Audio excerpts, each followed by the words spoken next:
Regardez bien. Ça, c'est une perfusion. Regardez, regardez, regardez, regardez. La perfusion mène à cette main. Regardez encore. Là. Regardez. Voilà, on parle d'enlèvement d'enfants. On s'amuse. Maintenant, c'est enlèvement de jeunes. Ce jeune était à la Riviera 2.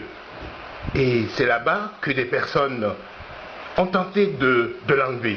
Il s'est battu comme il pouvait. Il a reçu des coups de crosse sur la tête. Le voilà, il est totalement en très mauvais état. Voilà, j'ai vu un de ses parents qui est assis à côté de lui. Il va nous expliquer comment les choses se sont passées. Tu étais là, tu as suivi l'événement, il t'en a parlé. Comment ça s'est passé? Oh, c'est dans les environs de 22 h hier, au niveau de la Riviera 2, passant par la voie de Élysée Vera. Juste après le bar F14.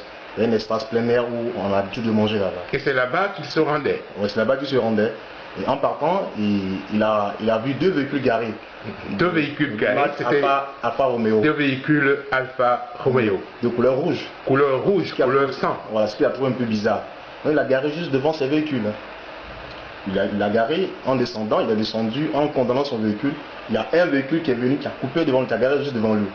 Il y a deux messieurs, deux messieurs sont descendus du véhicule. Un, le plus grand, a sorti son arme, il a dit « Laisse ta voiture et suis-nous ». Mais il a dit « Mais écoute, par rapport à quoi ?» Même mon frère, même encore habillé, il est assis dans le véhicule, dans le bar là-bas, par rapport à quoi? Et ensuite, l'autre a pris le crosse, le fusil, il a tapé là, une fois ici, deux, ils se sont battus, il y a eu un coup ici, l'autre est là, et là. Comment il a pu échapper à l'enlèvement? Je lui ai dit, mais c'est un miracle, hein. Parce qu'il y en a deux, il ne sait pas comment, mais c'est juste un miracle. Il s'est débattu, ils ont pris de force, ils ont touché plus de la vie, ils ont voulu forcément le mettre dans le véhicule. Il s'est débattu, il y a l'autre même qui a dit, mais c'est ça, mais tue-le, abat-le en même temps. Et quand il a conduit à bas, vraiment, il s'est dans tous ses détails, il a fui dans le maquis.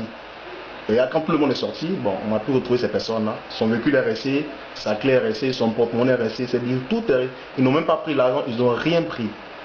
Rien. Là, l'objectif c'était de le prendre et partir avec lui. Il ne les connaît pas. Il a trouvé le véhicule ici, ils ne l'ont même pas suivi. Il ne sait même pas qui ils sont. Voilà.